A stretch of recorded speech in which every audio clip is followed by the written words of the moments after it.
is the Pegasus Podcast, presented by Night Sports Now. UCF news, views, and a few hot takes. Now, here are your hosts, Bailey Go Knights Adams and Christian Charge On Simmons. Welcome into episode 236. Be sure you're following us on Twitter at BaileyJAdams22, at @ByCASimmons, at Night Sports Now, and at Pegasus Podcast. You can also email us at PegasusPodcast@ksn@gmail.com. 5 losses in a row. 37-24 was the final. It wasn't really that close. I don't remember what the score was at a certain point, but it was like 34-10, I think, for most of the second half. That is correct. And we're now in a spot where they took Jakari Brown out of the game at the end of the third quarter, because he in the third quarter went 0 for 5 with 2 interceptions, including one of the worst interceptions I've seen probably since KJ Jefferson in week 1. And then they put in Dylan Risk, who they moved the ball better. They scored 2 touchdowns with Risk in the ball game, and now everybody's going to wonder what's going to happen at quarterback, which is a great spot to be in when you're 3-5 and you've played 4 quarterbacks this year and you haven't won since, September 12th, 13th, 14th, something around there. Sure. How you feeling? Good. As you can see from our background, Bailey's in Orlando, and I didn't fully process how we were going to do that. But here we are doing it on one screen, which is exciting. Yeah, I don't know. Yeah, they lost the game again. It's just I felt for the first time tonight with the general fan base, because I think we even talked about this on our last episode, that fans can be angry and they're angry, and the issue is when you move from angry to apathy. Tonight felt like apathy for me, and tonight felt like apathy for a lot of people. It felt like apathy when I'm usually angry when UCF is losing a game. This game, I genuinely, seriously, I was kind of ready for it to be over. It was just very boring. I don't remember being angry at any point. It was more just, here we are again. It's what I expected. I think I don't know if there were moments that I was angry, but there were moments where I was just like, this is so frustrating to watch, because in the particular ones that I'm thinking of were UCF defense not being able to get off the field on third down. Right. And early on, I was kind of annoyed at just kind of the dichotomy or the comparison or contrast, whatever you want to say, in the way the game started, where BYU marches right down the field and scores a touchdown, and then UCF gets the ball and they get to the 49-yard line, 4th and 1, they punt, which, whatever. I mean, I would have liked to go for it just because you're lost 4 in a row, you're playing number 11, and you're at home, and you have a great running back. You should probably be able to get 1 yard. But they punt the ball and pin them back to the 10, and then they just march right down the field again. And then they get to their own 4th down and they convert it. And that was later that drive. That drive took forever. It was later that drive, I think, where they faked the field goal and ended up settling for a field goal anyway. But it was just like, I think you tweeted, you were like, which one of these teams is the one that's ranked 11th and which one is lost 4 in a row, and it was the 11th ranked team that was pulling out all the stops early. That was my big problem with that sequence, because let's just call it how it is. UCF was losing that game no matter what. I know we've talked about this before. I don't want to do the thing where we sit here and have the conversation of, well, if UCF had done this, this, and this, and if they had converted here, let's just be totally openly clear about what happened in this game. BYU is a very good football team. UCF's not a particularly good team. This is what happens when very good teams play not that good teams. UCF just didn't have the talent on either side of the ball to keep this competitive. But in those games, when you are outmatched, and I just don't think Gus Malzahn gets this, and that's part of the problem, situations like where you're at the 50 and it's 4th and 1, you do not punt in those situations. And I know there's been a lot of Twitter talk that I don't always totally buy into, because I think some people just, I don't know, take things that aren't real and try to make them sound like they're real things. But I know some people complain that, UCF used to have this like underdog mentality, and now they have like an establishment mentality with Gus and Terry. And I think that's more in your head than real. But those are moments like that where BYU is the 7-0 team and they're playing like the underdog. They're going for it on 4th and 2. They're faking a field goal to try to get a touchdown. And then you've got UCF, who's 3-4 and hosting the number 11 team in the country, and they're not going to win this game. We all know that. We talked about it this week, how they're not going to win this game. And they get 4th and 1 at midfield and go, now we need to try to pin them.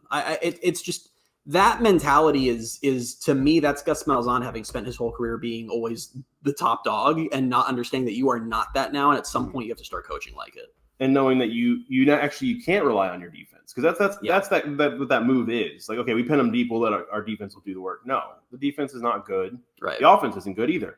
But in that situation, I think 4th and 1, you can usually do that. It's funny you say that, because my mind's going back to like 2016 when Scott Frost would go for it on fourth down, like his own 30. Like maybe not to that extreme, but we've gone from that to now 4th and 1 at the 49 and we can't do it. It's, I don't know. I think it's just what it is now. Like I want to be clear that we're here again. It's another 5-game losing streak, but I don't even know what the point is of talking at this point about like, oh, can they get to a bowl or because they can't. They're 3-5. I mean, they have to win 3 of their last 4 games. Nothing about this team implies. What'd you say? Which is what they had to do last year. And they did do it last year, and that's why I'm like, I feel like I have to wait one more loss, which I'm sure is coming, to officially put that down. But like, let's be clear that last year's team was probably better than this year's team. It feels like they've regressed in a few areas. Which is crazy. Yeah, I don't know how that happened, man. And I want to be more upset with the staff, but it's not like this was something like everything they did this offseason, we were like, wow, it seems like, these were steps in the right direction. The consensus was that they were going to be pretty solid, and it just hasn't worked out. And part of the problem, not the only problem at all, but part of the problem is that they still can't figure out quarterback. We moved on to Jacurri after the second half of the Cincinnati game, and it seemed he's had good performances. He performed well against Iowa State. He performed well against Cincinnati. And it's so hilarious because Gus goes through the postgame press, and Jacurri had a really bad night. It's Jacurri, as I've other people have been saying, and I've learned in the press box tonight is how you pronounce that name. Going to work on that. Guys, one of our annual traditions, which goes back all the way to the beginning of the podcast, is just pronouncing a quarterback's name wrong. We thought Tommy Castellanos was Castellanos. We thought Dylan Rizik was Dylan Risk, and now we thought Jacurri Brown was Jacurri Brown. Dylan Risk was Dylan Rizik. Whatever, sure, yeah. You're correct on that. We thought Mikey Keene was Michael Keene. I made that one up. But either way, the point I'm making is that the point I was going for here was that Jacurri Brown was awful tonight. That sounds harsh, but I mean, it was a really, really, really rough performance. We've talked about how he can't throw the ball, and he's made up for that. Really cannot throw the ball, and he's made up for that with his legs.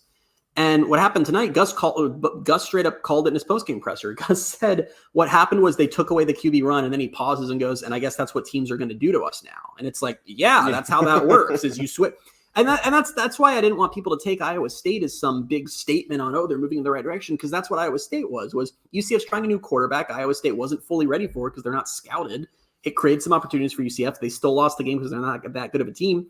BYU had almost 2 full games of tape on Jacurri, and they knew how to stop him, and that's what they did. And when you're 3-5, I mean, I'm sure that Gus to the team is saying we got to go make a bowl, but at what point is the time here for the staff to say there is no longer any benefit to not just trying to get more young guys out there and just see what you have? Like, are we actually still pretending that this is a season that UCF's trying to go 6-6? Like, that's even remotely possible? No, and it's funny because, like, I was there last week. I remember I was like, well, why don't you just go with EJ? And you're like, well, maybe too early for that. And now it's just kind of like, well, I'm going to go for EJ. Like, yeah. Well, Jacurri forced their hand. Like, they quite literally can't go back to him. I mean, I would be shocked if he starts next week. I wouldn't. And I would not. I would, man. This is a really rough performance. They did replace him for Rizik, and that wasn't like all right, let's take the. I wasn't like let's put the subs in. All the other ones stayed in. They just replaced him. Said Rizik. Risk. Damn it. Oh, it's just funny. For DR, they put DR in and DR10. And Gus was asked in post game, is Jacurri Brown going to be the guy next week? And he said no, and he said no in the way coaches do. We'll watch the tape and make a decision from there, which is AKA lights out for JB. If they watch the tape and he does come back and says, yeah, Jacurri's our starter next year, then that's when you kind of, I think everybody's panicking anyway, but that's when you panic even more, where you're just like, what did they see on tape? But I don't know. You mentioned how like there was some promise in those games with Jacurri against Cincinnati and at Iowa State, but all of the promise was on the ground. He didn't throw the ball well in either of those games. And like Gus said, now they're going to take the run away, the quarterback run, they're taking it away, and he can't do anything else, which is kind of funny when they put it that way, because like they're taking away the quarterback run. Like, why don't teams teams just literally are incapable of taking away RJ Harvey? Because that's where you would start if you're a defense facing UCF. You're like, let's just take away RJ Harvey. Well, you kind of can't. But what UCF has shown is that, and I think you mentioned, is that RJ, when you rained on my parade, which was a correct thing for you to do, RJ can run for 150 yards or 160 yards and 2 touchdowns, and UCF will still lose. Like, it doesn't matter. So, like, it's one of those things where defenses are saying, yeah, RJ's probably going to get it. And I'm sure they're not saying this, but, yeah, they know that RJ's probably going to get his to an extent. But it's like there aren't games where UCF is, like, good enough these days where RJ can just carry them to a win. I think he pretty much did that against Cincinnati last year. Yeah. But there was still enough plays made by JRP, by the passing game. There was still enough to complement what RJ did in that They were game, also but playing worse teams. They were playing yeah. teams where that was more like these teams they're playing teams in the Power 4 now that can hurt you in 19 different ways. Yeah. And yeah, I mean, RJ Harvey tonight, 16 carries for 127 yards and 2 touchdowns, 7.9 yards a carry. That's that's about the best you can ask. He broke 1,000 yards on the season tonight. He was incredible through the whole thing. And he's not going to win you games because it's just there are so many problems on this team. And we haven't even really talked about Kobe Hudson got hurt. And the first play of the offense. The first offensive play of the game and wasn't able to come back in. He tried and ended up leaving. And listen, this team already had serious problems. Now injuries are piling up. Kobe Hudson gets hurt. We don't know what's going on there. Ladarius Tennyson didn't play because he had vertigo before the game, so we'll see what that was about. Mac McWilliams has a hamstring issue. Braden Marshall got hurt during the game, and Gus isn't sure what his status is. I mean, John Walker's obviously been out all season. Damari Henderson's been out all season. This team already had problems, and now the injury bug's hitting, which is just going to make it that much worse. But if we've talked about all the issues with wide receiver, if Kobe misses next week, which feels very on the table with the way that injury looked, there's nothing at receiver. Jacoby Jones had a little bit of a night. What I said to you was, I texted this to you during the game. I said, is it a rule where UCF can only have one functioning receiver? Because if Jacoby Jones played like that when Kobe Hudson was healthy, we'd be looking at a better offense, I think. Okay, yeah, but let's be for real for a minute. He had 4 catches for 75 yards. No, I think he had more than that by the end, because didn't he catch the touchdown at the end? Yeah, you're right. So he did. He finished with 6 catches for 116 yards and a touchdown, and 2 of those were with risk late. And that's all well and good, but I didn't see that and think, wow, Jacoby Jones has arrived, and we can expect that from every week. It's just funny to me that when he takes Kobe Hudson's place, that's when he breaks out. It's it would have been nice if we would have had a little bit of that when Kobe was wide receiver 1. Hopefully, I don't know.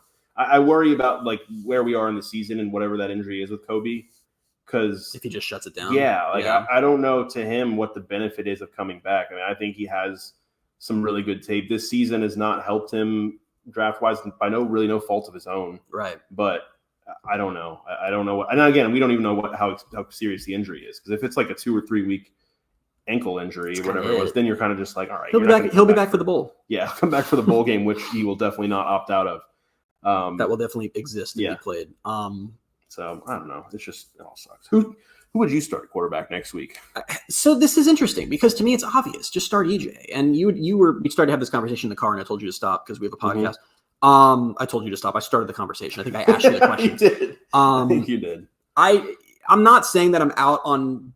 I can't call him Jakari. I'm physically stopping every time. He's JB. Gus called him JB tonight. I'm not saying because he can't. He doesn't understand either. I'm not saying that I'm just out on JB forever, but it does get to a point where this was a really rough performance. And I think Gus was spot on that we've seen that JB just can't really throw the ball well at all. He messes up basic plays. And I'm not saying that's going to be the case forever, but it happens consistently. And if defenses are just going to hone in on that, why is next week going to be different? Not every team is going to have BYU's defense, but they're still going to, if they're going to force him to throw the ball, UCF's not going to have success. And to me, it's less even about trying to win. I'm not we got to get someone in there who's going to win games because that just doesn't matter at this point. There's no goals left for this season. They're not if you are still here saying they can technically get to a bowl, I understand that is mathematically possible. There's lots of things that are it's mathematically possible. I'm going to win the lottery. I'm not going to do it.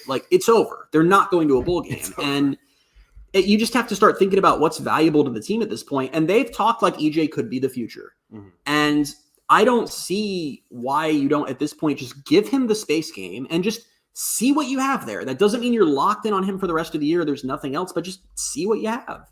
I told you earlier, I think it was yesterday, I said EJ would look awesome in the space uniforms doing cool things in the game. Do some good highlights. I'm with you. I don't know. The conversation we started to have in the car, I had said, and this wasn't a thing that I cared about because I said it last week on the podcast. I was just start EJ the rest of the way. I don't care. But then Gus said tonight what they you have to be careful this time of year about, taking the red shirt stuff into account. And I guess he's only played in 2 games. So maybe they did that with that in mind where he could still start another game and be 3 and play 3 games. But because then if you give him the rest of the year, then he's not going to be able to redshirt. But if they are trying to take that into account and they want to redshirt him, then I'm just kind of all right, do they bother or do they just give him time? Because he's still 17. We keep mentioning it. He's 17. Are you wasting a year of him trying to figure out, what does he look like as a 17-year-old and how can we develop him before he turned. Was starting Milton in 2016 a waste? No. Or was that the genesis of what helped him become 2017 and 2018 Milton? I don't think that if he had not played that year, he would be the player he was in 2017. There's no substitute for actual real game experience. You just have to do it at some point. And I hope fans would be understanding of the fact that no, EJ is not going to come out there and be the savior. He's 17. If he starts the rest of the season, he will have some bad performances and some bad decisions because that's what happens when you're young and you just have to learn and improve and grow. But I want to talk about the redshirt thing for a second because I am a little confused by that because so Rizik came in, we mentioned that. Just to clarify, that wasn't some, wow, Rizik is the newest player who had a good week of practice and has hopped everyone on the depth chart. KJ's 9th now. No one knows what's going on. It was just that Gus said in postgame, and this wasn't a surprise, that they were worried about EJ's redshirt situation. That doesn't mean EJ's redshirting, but just they didn't want to blow one of his 4 games in this moment. Okay, I get that. That makes perfect logical sense as a sentence and shouldn't be questioned. And yet, 1 week ago, Jakari Brown's helmet came off against Iowa State, which meant he had to come out for a play. And Gus said, EJ, get out there. And EJ ran out there and used 1/4 of the games he's allowed to play this season to hand the ball off 1 time and came out. So how does that happen? And that's fine, but we couldn't give him the 4th quarter because we're worried about his redshirt situation. Gus forgot. Did Gus forget against Iowa State? Was he just like, EJ, you're the backup? And then afterwards he was like, oh, damn it, I just did the same thing I accidentally did with both Mikey Keene and Tommy Castellanos in 2022. 1 year. You're telling me KJ couldn't have just handed the ball off just because someone's helmet came off? That's the other thing I was going to say is we were talking about Jakari Brown's performance and how well done on pronouncing his name probably there. Thank you. Probably just like it was a very bad performance. KJ got benched for less. Like KJ played so much better than Jakari did. And so that's what's been kind of funny, like coming back around is like looking back at benching KJ. And again, like I don't really care because like they weren't going to do anything either way. I don't think it was going to matter. But it's just funny, like they benched him so quickly, and they really were. No one is proven to be any better. Can I say a scorching hot take? Sure. Starting to think that it might have been a mistake to bench KJ. I think he's the scapegoat. We were talking about that earlier. Like, I can't, but I have to clarify that when it happened, I wasn't like, whoa, Gus is crazy. What the hell? KJ's a star. Yeah. I was like, hell yeah, let's try something else. But I didn't think they were going to try EJ. But now that we've seen what Jakari is like and his issues, it's like I'm understanding why KJ got the job. And I'm not saying KJ is awesome. They don't have a good quarterback on this roster. That's obvious. But I there have been situations, particularly in a close game against Cincinnati, and you can argue, maybe it's not close if KJ plays, where I'm like, yeah, maybe the 5th-year senior would have stepped up in those moments. And I also think we were over or maybe underselling some of the other offensive issues, particularly the wide receivers. And I'm not saying the season is wildly different if they never bench KJ. I think it might be like 1 game different, like maybe Cincinnati. I think they would have beaten Cincinnati. But I don't know. It's probably hindsight. We're at the point. It probably is hindsight. And like I said, at the time, I thought it was the right call. But we are just sort of at the point now where I'm like, well, let's see. It's either KJ who was, up and down, or it's Jakari who cannot throw the ball, or EJ who's a child, and those are somehow the choices. And now you just kind of have they can't go back to KJ. That would be so counterproductive at this point because there's nothing left to play for the season. Like, why give the rest of these games? But Dylan Rizik. Okay. Yeah, let's talk about Dylan Rizik for a second. Guys, I already saw some people being like, look, he can throw the ball. It's like, yeah, he's never going to be the guy here under any circumstances. And you can even see that in those plays. He's like, I like Dylan Rizik, and he's going to be great at the FCS level, but I just he's not, I'm not trying to be mean at all. He's just not the level of quarterback for Power 4 football, and I think that was clear tonight. He also was absolutely gassed after 5 minutes on the field, which was a bad sign. Because he had to take off and run 6 times in a row. Yeah, but let's be clear. That's guys that get that out of your heads now. That is not even 1% a thing. Like that, we've probably seen. He's not a Gus type of quarterback. I don't think he's a bad quarterback. I think he has the best arm. I think he has the best arm on the team. So okay, I don't disagree with you. Remarkably low bar doesn't mean anything. He's not a Power 4 quarterback. I thought that showed tonight. Some of the decision making, just some of his movements. I don't know. He's just not that. I didn't come away feeling the same way at all. Okay, well, let's take a vote. Go to Pegasus Podcast Twitter and let us know who's right, and if you think Bailey's right, actually don't. Okay. I didn't see anything from him where I was like, wow, they have something. No, I mean, the thing is, I saw something more like, he's a pretty decent quarterback, but not that I was like, Gus is ever going to start him. He had some wonky throws, man. He threw one into the dirt. And I understand the other guys have been doing that, but the other guys are at least. Are you talking about the one where he scrambled? Because I thought that was actually an athletic play, but it just wasn't a good throw. No, I'm not. He didn't scramble on the one I'm talking about. Like I said, he just looked whatever. And also let's be clear too. This was the point in the game where BYU no longer had all of their ones on the field, and also like their foot was off the pedal. They were just kind of, and then they go score really quickly with Rizik, and BYU went, oh, okay, hold on. And they went and quickly scored down the field and then locked them down on the next offensive drive. So Rizik isn't the savior, guys. I wish him well because I'm sure he's going to transfer this year, as probably will. God, how many quarterbacks are leaving this year?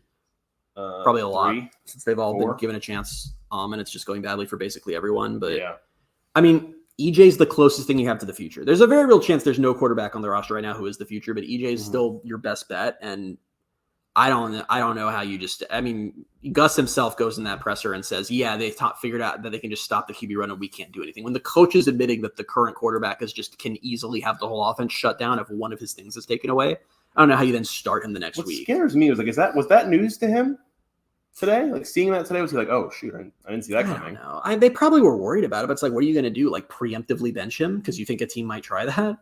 That's the thing is if you don't think he's good enough to start, then yes. I don't even know if it's called benching him. You just start. Okay, but no one on this team is good enough to start. Like that's the problem. There is actually no quarterback on this team who's good enough to start. So they're just stuck in this weird limbo where it's kind of like 2015 after Holman got hurt. It's like they're just kind of throwing random quarterbacks at the wall and just like, let's see if let's not forget that Gus started EJ Colson. His intention was clearly never for Jakari Brown to be the starter. And then EJ Colson, unfortunately, happened to be the quarterback when Johnny Richardson fumbled twice. By the way, Johnny, welcome back. He did get a rep tonight. Made me happy. And the offense looked pretty good with Jakari, so they rolled with Jakari. He looked good again against Iowa State, and Gus was like, I guess we're stuck with this. And then it looked quite bad because they played a team that finally had some real tape on him and said, and a really good team at that said, okay, we know how to stop this guy. And that was that. Yeah. I don't know. Like, there's no answer. Like, there's no good. You can play EJ the rest of the way. That's fine. I just don't know what it's going to do. Like, I guess it's really just the game experience thing of it.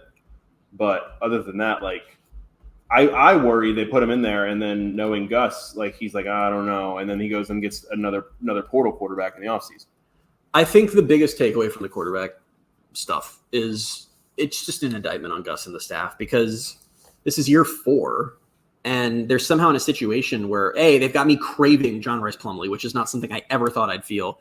And B, they're just in this boat now where how is it in that year 4 they really don't have a single P4 caliber quarterback on the roster? I'm not saying a superstar, just anyone who has business starting at the P4 level. I wish Tommy was still here. So, and then on top of that, it's not like, and I understand that this is all not situations Gus could have solved, but you sit back, and this is UCF's situation as I see former UCF quarterback under Gus Malzahn, Dylan Gabriel at Oregon. Former UCF quarterback under Gus Malzahn, Micah Keene, starting at Fresno State. Former UCF quarterback under Gus Malzahn, Tommy Castellano, starting at Boston College. And it's like, how did you manage to lose all of those Parker guys? Navarro still starting at Ohio. Parker Navarro starting at Ohio. Not that he ever would have started. Yeah. Either way, it's the quarterback mismanagement has been crazy. We've talked about it as it's not like this was in hindsight 2020. We talked about all these things as they were happening in real time. This has kind of been the story of the Gus era. Timmy McClain was basically run off because they brought in KG and were like, we're not going to play. This team might be able to function if Timmy McClain was the quarterback. And he's the backup at Arkansas State. Like, that's how bad the actual existing room is. And I just don't know how you ever have trust in Gus again in figuring out quarterback because the same stuff's going to keep happening because he has his rule that my guy needs to be exactly like this. And we're not going to get a quarterback who's not like that. And that is just so limiting for your pool every offseason. Yeah. The backup option, Grayson McCall, just retired from football. Yeah. That's why I tweeted what I did. Like I said tonight, and it's kind of more of a broad statement, but I think it was more so because of the quarterback thing. It's like, and it was after the second Jakari pick. I said, like, Auburn fans tried to warn us about him and we didn't listen. And we talked about that on the podcast already about a variety of things, but it's more so just he's not been able to get quarterback right in 4 years now. And the first year was not his fault because Dylan Gabriel went down and then, went with a freshman. That was his best coaching job was that year. But in the years since, like, it's just he's been searching for that guy and got by with John Rice Plumlee. And then this year it has just been the bottom has completely fallen out. And I don't know what you do. I don't have any – unless EJ shows some promise here down the stretch if they're going to play him, then I don't know. Like, I don't know how you can go into 2025, assuming Gus is still here because they don't have the money to fire him, that, like, how can you be confident in the quarterback position under him at any point? And to be clear, I think the portal played a role here because it's the quarterback room. Like I said, there were guys in the room who you could have played. And what happens is they selected KJ as their guy. I can't be overly critical on that because I thought that was the right decision at the time. I was with them on that. And it's not like they were going to be able to like assemble a room around that. I mean, they thought it was a coup that they got Jakari on top of that. Yeah. And it's just a situation now where, the guy that you went all in on isn't good. And you obviously weren't going to have anything behind him and you're just stuck. I mean, you're just absolutely stuck. And I don't know. It's because I'm trying to think too. It's like if EJ does go and play against Arizona, and Arizona's a beatable team, guys. Like for all the woe is me that we're doing right now, it's like UCF actually probably should win that game. Yeah, I'm looking at that game like that. That's a beatable team for a good team. But for UCF, I think they're the same level. Arizona's saying the same thing about UCF right now. Oh, they're both looking at each other like hell yeah. It's gonna be a right battle of mid. It's gonna be something. But I don't know. I just don't. It's hard after what we've seen from Jakari at this point to say like, it makes perfect. I'm not saying that you can't justify it at all, but just say it absolutely makes sense. Leading option, just let him have another game and hope that he magically has figured out how to throw the ball now that he doesn't have Kobe Hudson probably. Yeah. Let EJ loose and see what you have. Maybe you have nothing. But at bare minimum, it's experience for a young kid who can really use that and maybe build off that. And then we're all just gonna tread water and wait till the offseason and hope for a coaching change. That's it. That's where we're at. Yeah. That's literally where we're at. I mean, defense still stinks. Yeah, defense. I don't even know what's the point of diving into it. It's like guys know they're not good. And I think that's the situation where, because I have to say, I obviously went to Gus's presser and I was tweeting some of his quotes out, and people were getting mad about some of his answers. Like, how can you just say that? Like, how can you say you have to figure out what's wrong? It's your job to fix what's wrong. Let's just be upfront about where UCF is at. The team isn't very good. That's it. There's not always an answer, guys. They're in a tough conference where they're going to play a lot of good teams and have played a lot of good teams, and they don't have a good roster. There aren't magical fixes. That just is what it is. That's no. That's their fault. But as far as you're like, why don't they have an answer? There is nothing left to do except just let it play out. It's not like there's a trade deadline. No, there's not. College football is a static 12-season thing. The only thing you can't ever gain, you can only lose. Guys can get hurt. Guys can opt out. You can't gain anybody. They have what they have. And maybe you're saying, well, they're misusing guys. They probably are, but they are. There's no magic bullet that's going to make them suddenly competitive in the Big 12. They just are what they are at this point. And really all that's left is let the young guys loose, which they're already starting to do more and more. Quadric Bullard had that bad penalty, and they immediately benched him and put in Christian Peterson, which is really the first time we'd seen him like that. And Jason Johnson's been playing a lot. Jason Johnson started. Yeah. It's kind of, I think that was because Mac was hurt, that was a necessity thing, I think. But either way, that's kind of all that's left is just you've accepted. I mean, do you, as a fan, care if UCF what's the difference between 5-7 and 3-9? If 5-7 was with a bunch of guys who aren't going to be here next year, and 3-9 was at least with guys who you're hoping can build off of this in future seasons. And that's what we talked about last week when we were like, what does a bowl matter? And we kind of I remember you walked it back and I agreed that it would be nice to see them play in a bowl just because you don't want to get to December and be like, oh, that's like there's nothing to look forward to. Right. But at this point, I wouldn't look forward to watching this team play a 13th game. And I would probably actually enjoy my holiday season a lot more. And I would enjoy the college football playoff and bowl season without having to worry about UCF ruining a day sometime in there. So, I don't really care if they make a bowl anymore. Like, the bowl streak is a nice thing to have, but this is a bad team. And I just want to see the young guys play and, see what you have, give them some experience. And the problem I'm having, and we don't want to do this every week, and I don't think it's into a large conversation, but it's just what I'm feeling is like, I don't want to do this again next year. I don't think Gus is really going anywhere, which I'm ready to see him go. Right. But I don't think it's going to happen. And so I don't think I'm going to let myself next offseason do the same thing I did this offseason. Especially with the way I let it happen. It's like I get it. It was like they made all these moves and they went and got KJ, who was a leading passer in the SEC, and did all this stuff. And so it was like, it was good to feel like they kind of built something up here for the second year. But to have fallen flat the way they have, I'm not going to let them hurt me again. And I probably will, but I'm not going to. Like, I'm not going to do that again, because it's like, why do I have faith in the talent evaluation of this staff and the roster management and basically any of it? It's just kind of like I feel like we're just kind of dead and going through the motions, and that until they somehow turn it around under Gus, which I just don't think is going to happen, I'm going to feel that way. So it's just a weird spot to be in, where it's just kind of like, we'll get to the end of the season, then what does it matter? What does next season matter? Let's be real about what's happening right now. Let's just call it how it is the team's lost 5 games in a row for the second straight year in a row. You just had Spirit Splash. Gus Malzahn goes out on stage and gets booed by the audience. You just had the audience. That sounded funny. What else would I don't know. The people? The students. Now my anger is just directing at you. I'm Yeah. like, what's wrong with audience? I don't know. Like, The audience was funny because it just sounds like they were just there watching. Yeah, the show. theater crowd at Spirit Splash booed Gus Malzahn. And then the student section starts 2 separate fire Gus Malzahn chants at points during the game. The team gets booed at halftime as it goes into the stadium. The stadium, by the way, is like packed with BYU fans. UCF fans aren't really there, like some were, but it was a pretty bad look. And honestly, it was just, I'm having a moment to myself where I'm sitting there. I'm sitting in this press box, looking out upon a sea of blue BYU fans. Not a lot of UCF fans there, empty seats. The student sections aren't full. UCF's just getting beat up on the field. They're on this losing streak. And I'm sitting here and I'm like, less than 1 month ago, I was watching Big Noon Kickoff have its biggest crowd ever and all this momentum and excitement. This is a brand building moment. And just the way the script has flipped so shockingly, stunningly, undeniably fast is just, it's head spinning and it's a tailspin, and it's not something that this staff can recover from. No. It's this offseason, with how bad things are now and that they're going to keep losing, is going to just be absolutely miserable. No one is going to believe that staff can turn things around. No one's going to buy in on the booms again. I think the recruiting class is going to crumble. Christian Hudson flipped to Colorado this week. Shout out to UCF for inviting their recruit to come watch Colorado destroy UCF in the bounce house. Then he flips to Colorado. That's an excellent look. The Cave and Call letter, that happened right after we recorded, which, to be clear, I don't think that's anything in itself. It's more just how it gets spun on Twitter. Everything is against UCF right now. There's no recruiting prospects. What's anyone going to believe this offseason? Oh, we brought in these transfers, so we're going to be good. You did that last year and said the same thing. Oh, we made staff changes, so we're going to be better. You did that last year and you said the same thing. This era is, by any measurement, over. The Gus Malzahn era is over at UCF. We're stuck right now in the epilogue, and we're just not sure how long the epilogue is going to be. Is it 4 more games or is it 16 more games? We just don't know yet. That's all that's left. There's no getting out of this. Too long. Yeah. I don't know. That's probably a good place to leave it, other than that was a great uniform matchup. Yeah, I'm so upset, man, because that was such a good uniform. And I know that if I talk about that, you all get mad at me. And then I'll get mad at you for being mad at me. But that, like, I also want to, like, say, like, a couple things on that note really quickly. Like, when I'm very over some of you.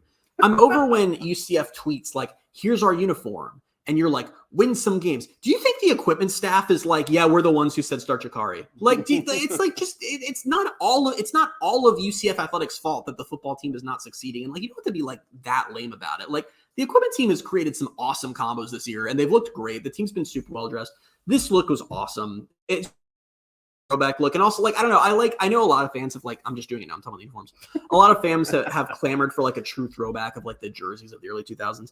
I kind of really loved the throwback Lance logo mixed with like the Night Mode jersey, which is like the most flashy modern jersey they've probably ever worn. I thought it was a cool aesthetic, and I thought it was a nice uniform, and I enjoyed looking at it even though the team was bad. And you know what? I'm allowed to say that. I'm allowed to say that I liked the uniform even though the game. Yeah, tweet your pictures. Tweet my. You're not even gonna be able to stop me. I'm gonna tweet about the uniforms this week, and you can't say anything about it. You will though. You'll be in the replies, making me cry, but I'm gonna do it anyway. It's great. We'll end it there. That's a better place to end it than whatever happened before. Yeah, we'll be back. We'll continue to be back because I don't know. We find new things to talk about every week somehow, and we'll keep doing it. You guys are not ready for how much basketball talk you're going to get on this podcast because there's quite literally going to be nothing else. We're getting very close. 9 days. We're getting very close. Yeah. It's going to be great.